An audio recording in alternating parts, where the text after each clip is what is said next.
Hey, Tweetie here. Just wanted to let you know down in the description we've got links and we've got plenty of playlists for you. Right now we're talking about the skill of communication and how to end a communication or to know that the person you're talking to wants to end the communication. First of all, they're going to just demonstrate with nonverbal clues, such as looking at their watch or checking the time or turning away or yawning.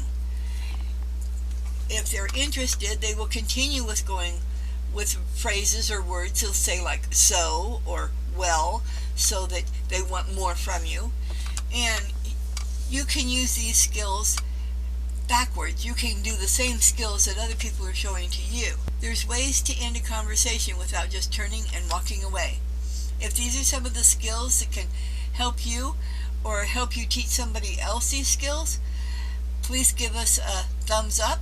If you want more tips like this or having to do with communication or prepping, subscribe and we'll be glad to keep you informed. Angels all around. Bye now.